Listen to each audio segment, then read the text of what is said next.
ಎಸ್ಐಟಿಯಿಂದ ಚಿನ್ನಯ್ಯನಿಗೆ grill ಮುಂದುವರೆದಿದೆ. ಈ ಸಂದರ್ಭದಲ್ಲಿ ಧರ್ಮಸ್ಥಳದ ಪ್ರಕರಣಕ್ಕೆ ಸ್ಫೋಟಕ ವಿಚಾರ ರಿವೀಲ್ ಆಗ್ತಾ ಇದೆ. ಪಬ್ಲಿಕ್ ಟಿವಿಯಲ್ಲಿ ಬುರುಡೆ ಗ್ಯಾಂಗಿಗೆ ಸಂಬಂಧಪಟ್ಟಂತಹ ಮತ್ತೊಂದು ಬಿಗ್ ಎಕ್ಸ್ಕ್ಲೂಸಿವ್ ಸುದ್ದಿ.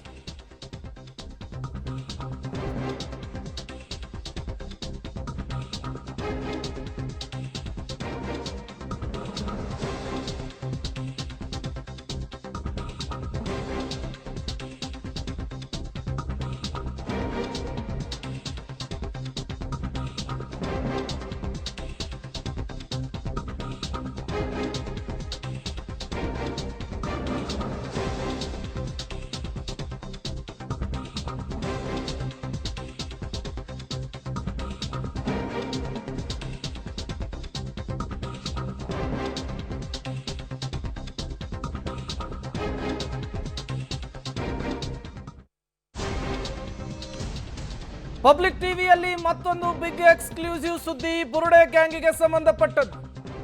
ಪಬ್ಲಿಕ್ ಟಿವಿಯಲ್ಲಿ ಮತ್ತೊಂದು ಸೂಪರ್ ಎಕ್ಸ್ಕ್ಲೂಸಿವ್ ಸುದ್ದಿ ಷಡ್ಯಂತ್ರದ ವಿಚಾರಕ್ಕೆ ಸಂಬಂಧಪಟ್ಟದ್ದು. ಚಿನ್ನಯ್ಯನ ಜೊತೆಗೆ ಬುರುಡೆ ಗ್ಯಾಂಗಿಗೆ ಬಾಂಧವ್ಯ ಹೇಗಿತ್ತು? ಹಾಗಾದ್ರೆ ಚಿನ್ನಯ್ಯನನ್ನ ತಿಮರೋಡಿ ಮನೆಯಲ್ಲಿಟ್ಕೊಂಡಿದ್ಯಾಕೆ ಅನ್ನುವಂತಹ ಪ್ರಶ್ನೆ, ಅದಕ್ಕೂ ಕೂಡ ಉತ್ತರ ಸಿಗ್ತಾ ಇದೆ. ಚಿನ್ನಯ್ಯ ಬಂಧನದ ಬಳಿಕ ಬುರುಡೆ ಗ್ಯಾಂಗ್ ಅಂತರವನ್ನ ಕಾಯ್ದುಕೊಂಡಿದ್ಯಾಕೆ? ಇದು ಈ ಕ್ಷಣದ ಪಬ್ಲಿಕ್ ಟಿವಿಯ ಬಿಗ್ ಎಕ್ಸ್ಕ್ಲೂಸಿವ್ ಸುದ್ದಿ. ಎಸ್ಐಟಿ ಮುಂದೆ ಈ ಮುಸುಕುಧಾರಿ ಎಲ್ಲದಕ್ಕೂ ಕೂಡ ಉತ್ತರವನ್ನು ಕೊಟ್ಟಿದ್ದಾರೆ.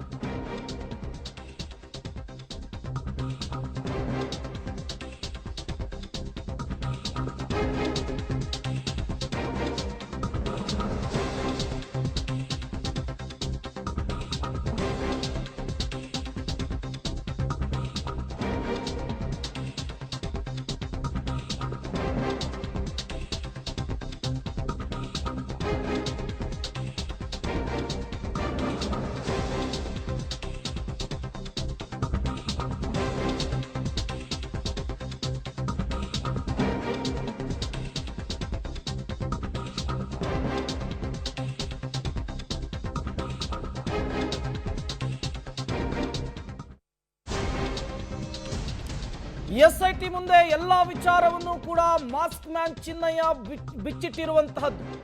ಚಿನ್ನಯ್ಯನ ಮೇಲೆ ತಿಮರೋಡಿ ಅಂಡ್ ಗ್ಯಾಂಗಿಗೆ ಯಾವುದೇ ರೀತಿಯ ಗೌರವ ಇರಲಿಲ್ವಂತೆ, ರೆಸ್ಪೆಕ್ಟ್ ಇರಲಿಲ್ವಂತೆ. ಚಿನ್ನಯ್ಯ ಜೊತೆಗೆ ಯಾವುದೇ ಭಾವನಾತ್ಮಕ ಸಂಬಂಧವನ್ನ ಈ ಗ್ಯಾಂಗ್ ಇಟ್ಕೊಂಡಿರಲಿಲ್ಲ ಅನ್ನೋದು ಗೊತ್ತಾಗ್ತಿದೆ. ಇದು ಕೇವಲ ಕೊಂಡುಕೊಳ್ಳೋದು, ಕೊಡುವಂತಹದ್ದು, ಆ ಪ್ರಕ್ರಿಯೆ ಅಂದ್ರೆ ಕೇವಲ ವ್ಯಾಪಾರದ ಪ್ರಕ್ರಿಯೆಗೆ ಮಾತ್ರ ಈ ಟೀಮ್ ಸೀಮಿತವಾಗಿತ್ತು ಅನ್ನೋದು ಗೊತ್ತಾಗ್ತಾ ಇದೆ. ಈತನು ಕೇಳಿದಾಗ ಊಟ, ಕೇಳಿದಾಗ ಎಣ್ಣೆಯನ್ನು ಸಪ್ಲೈ ಮಾಡ್ತಿದ್ರಂತೆ. ಅದಾದಮೇಲೆ ನಾಳೆ ಹೇಗೆ ನೀನು ಸ್ಥಳ ಮಹಜರಿನ ಸಂದರ್ಭದಲ್ಲಿ ಭೂಮಿ ಅಗಿಯುವಂತಹ ಸಂದರ್ಭದಲ್ಲಿ ಇರಬೇಕು ಅನ್ನೋದಕ್ಕೆ ಹೇಳ್ಕೊಡ್ತಾ ಇದ್ರಂತೆ.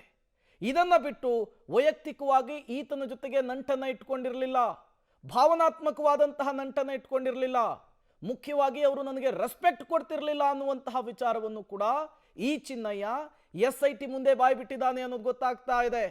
ಹಾಗಾಗಿಯೇ ಕೇಳುವಷ್ಟು ಕೇಳಿದೆ, ಆಮೇಲೆ ನನಗೆ ಸಹಿಸೋದಕ್ಕಾಗಲಿಲ್ಲ, ಇವರ ವರ್ತನೆಯಿಂದ ನಾನು ಬೇಸತ್ತಿದ್ದೆ ಅನ್ನೋದನ್ನು ಕೂಡ ಎಸ್ಐಟಿ ಮುಂದೆ ಈ ವ್ಯಕ್ತಿ ಹೇಳಿದ್ದಾನೆ, ಬಾಯ್ಬಿಟ್ಟಿದ್ದಾನೆ ಅನ್ನೋದು ಗೊತ್ತಾಗ್ತಾ ಇದೆ. ಮತ್ತಷ್ಟು ಡೀಟೇಲ್ಸ್ ಅನ್ನು ಕೊಡ್ತಾರೆ ಸುಖೇಶ್, ನೇರ ಸಂಪರ್ಕದಲ್ಲಿ ಜಾಯಿನ್ ಆಗಿದ್ದಾರೆ. ಸುಖೇಶ್, ಸಾಮಾನ್ಯವಾಗಿ ಗುಂಡು ತುಂಡಿನ ವಿಚಾರ ಬಂದಿದ್ದಕ್ಕಾಗಿ ಈ ಪ್ರಶ್ನೆಯನ್ನು ನಾನು ರೈಸ್ ಮಾಡ್ತಾ ಇರುವಂಥದ್ದು. ಎಣ್ಣೆ ಹೊಡೆದಂತಹ ಸಂದರ್ಭದಲ್ಲಿ ಆ ವ್ಯಕ್ತಿ ಏನು ಹೇಳ್ತಾನೆ, ಏನು ಕಾನ್ವರ್ಜೇಷನ್ ಆಗಿತ್ತು ಅನ್ನೋದು ನೆನಪೇ ಇರೋದಿಲ್ಲ. ಅಂತಹದ್ರಲ್ಲಿ ಈತನನ್ನು ನಂಬಿ, ಈತನಿಗೆ ಗುಂಡು ತುಂಡಿನ ಆಸೆಯನ್ನು ತೋರಿಸಿ ಇಷ್ಟು ದೊಡ್ಡ ಷಡ್ಯಂತ್ರವನ್ನ, ಇಷ್ಟು ದೊಡ್ಡ ಪ್ಲಾನನ್ನ ಹೇಗೆ ಎಕ್ಸಿಕ್ಯೂಟಿವ್ ಮಾಡಿದ್ರು ಅಂಥೇಳಿ, ಅದು ಯಾವ ರೀತಿಯ ನಂಬಿಕೆಯನ್ನ ಈತನ ಮೇಲೆ ಇಟ್ಕೊಂಡಿದ್ರು ಅಂಥೇಳಿ, ಅದಾದ್ಮೇಲೆ ಉಲ್ಟಾ ಹೊಡೆದಿದ್ದೆಲ್ಲಿ ಅಂಥೇಳಿ ಏನು ಹೇಳಿದಾನೆ ಈ ವಿಚಾರಕ್ಕೆ ಎಸ್ಐಟಿ ಮುಂದೆ ಈ ವ್ಯಕ್ತಿ ಅಂತ? ಪ್ರೇಮ್, ಹಾಗೆ ನೋಡಕ್ ಹೋದ್ರೆ ಕೇವಲ ಅದೊಂದಕ್ಕೆ ಸೀಮಿತ ಆಗಿರಲ್ಲ. ಅದು ಆ ಒಂದು ಸಂಚಿನ ಅಥವಾ ಜೊತೆಗೆ ಕೂರುವಂತಹ ಒಂದು ಭಾಗ ಅಷ್ಟೇ. ಅದನ್ನು ಹೊರತುಪಡಿಸಿ ಕೂಡ ಬೇರೆ ಬೇರೆ ಆಮಿಷಗಳನ್ನು ಕೂಡ ಒಡ್ಲಾಗಿತ್ತು ಅನ್ನುವಂಥದ್ದು. ಅದಕ್ಕಾಗಿ ನಾನು ಕಾರ್ಯಪ್ರವೃತ್ತನಾದೆ ಅನ್ನುವಂಥ ವಿಚಾರವನ್ನು ಒಪ್ಕೊಂಡಿದ್ದೇನೆ ಅನ್ನೋದು ಒಂದು ಕಡೆ. ಜೊತೆಗೆ ಎಲ್ಲೋ ಒಂದು ಕಡೆ ಇಷ್ಟು ದೊಡ್ಡ ಸಂಚಿನ ಹಿಂದೆ ಒಟ್ಟಾಗಿ ನಿಂತರೂ ಕೂಡ ಪರಸ್ಪರ ಗೌರವವೂ ಇರಲಿಲ್ಲ, ಜೊತೆಗೆ ಭಾವನಾತ್ಮಕವಾದಂಥ ಒಂದು ಅಟ್ಯಾಚ್ಮೆಂಟು ಇರಲಿಲ್ಲ ಅನ್ನುವಂಥದ್ದು. ಅಂದರೆ ಎಲ್ಲೊಂದು ಕಡೆ ಚೆನ್ನೈನ ಬಗ್ಗೆ ಗೌರವವನ್ನು ಅವರಿಟ್ಟಿರಲಿಲ್ಲ, ಅದೇ ಕಾರಣಕ್ಕಾಗಿ ಅವ್ರ ಮೇಲೆ ಭಾವನಾತ್ಮಕವಾದ ಒಂದು ಸಂಬಂಧವನ್ನು ಅಥವಾ ಒಂದು ಅಟ್ಯಾಚ್ಮೆಂಟನ್ನು ಕೂಡ ಚೆನ್ನೈ ಕೂಡ ಇಟ್ಕೊಂಡಿರಲಿಲ್ಲ ಅನ್ನುವಂಥದ್ದು. ಅಂದ್ರೆ ಎಲ್ಲರ ಉದ್ದೇಶ ಏನೋ ಒಂದಾಗಿತ್ತು, ಆ ಉದ್ದೇಶಕ್ಕೆ ಪೂರಕವಾಗಿ ಬೇರೆನೆಲ್ಲ ಮಾಡ್ತೀವಿ ಅಂತ ಭರವಸೆ ಕೊಡಲಾಗಿತ್ತು. ಆ ವಿಚಾರಕ್ಕಾಗಿ ನನಗೆ ನೀನು ನಿನಗೆ ನಾನು ಅನ್ನುವಂಥ ರೀತಿಯಲ್ಲಿ ಈ ಸಂಬಂಧ ಮುಂದುವರೆದಿತ್ತು ಅನ್ನುವಂಥದ್ದು. ಹಾಗಾಗಿ ನಿನ್ನೆ ಮಹಾಜರ್ಗೆ ಹೋದಂಥ ಸಂದರ್ಭದಲ್ಲಿ ಅಥವಾ ಅದಕ್ಕಿಂತ ಮುಂಚೆ ಮಾತಾಡಿದಂಥ ಸಂದರ್ಭದಲ್ಲೂ ಕೂಡ ಇಡೀ ಅವನ ವರ್ತನೆ, ಅವನ ಆಡಿದಂಥ ಮಾತು ಯಥಾವತ್ತಾಗಿ ಇತ್ತು. ಅಂದ್ರೆ SIT ಮುಂದೆ ಏನು ಹೇಳಿದ್ದ ಅಲ್ಲೂ ಕೂಡ ಅದೇ ರೀತಿ ನಡ್ಕೊಂಡ. ಮತ್ತೆ ಹೇಗಿತ್ತು ನಮ್ಮ ಸಂಬಂಧ ಅನ್ನೋದಕ್ಕೆ ನನ್ನನ್ನು ಯಾವ ರೀತಿ ಅವರು ಟ್ರೀಟ್ ಮಾಡ್ತಾ ಇದ್ರು ಅನ್ನೋದನ್ನ ಎಳೆ ಎಳೆಯಾಗಿ ಹೇಳಿದ್ದಾನೆ. ಎಷ್ಟು ಮಟ್ಟಿಗೆ ನನಗೆ ಗೌರವ ಇತ್ತು ಇಲ್ಲಿ ಈ ತಂಡದಲ್ಲಿ ಅನ್ನುವಂಥದ್ದು. ಹಾಗಾಗಿ ಆ ಗೌರವ ಇಲ್ಲದ ಕಡೆಯಲ್ಲಿ ನಾನು ಅಷ್ಟೇ ಭಾವನಾತ್ಮಕವಾಗಿ ಏನನ್ನು ಹಚ್ಕೊಳ್ಳಲ್ಲ, ಈಗ ಏನ್ ಬೇಕೋ ಅದನ್ನು ನನ್ನ ಪಾಡಿ ನಾನು ಹೇಳ್ತೀನಿ ಅನ್ನುವ ರೀತಿಯಲ್ಲಿ SIT ಮುಂದೆ ತನ್ನ ಭಾವನೆಗಳನ್ನ ಹಂಚಿಕೊಂಡಿದ್ದಾನೆ ಚೆನ್ನ ಅನ್ನುವಂಥ ಮಾಹಿತಿ ಕೂಡ ಬರ್ತಾ ಇದೆ. ಪ್ರೇಮ್, ಸುಖೇಶ್ ಹಾಗೆ ಸಂಪರ್ಕದಲ್ಲಿರಿ, ಮತ್ತಷ್ಟು ಡೀಟೇಲ್ಸ್ ನಿಮ್ಮಿಂದ ಪಡಿತಾ ಹೋಗ್ತೀನಿ. ಇದೇ ವಿಚಾರಕ್ಕೆ ಸಂಬಂಧಪಟ್ಟಂತೆ ಮತ್ತಷ್ಟು ಅಪ್ಡೇಟ್ಸ್ ಕೂಡ ಲಭ್ಯವಾಗ್ತಾ ಇದೆ.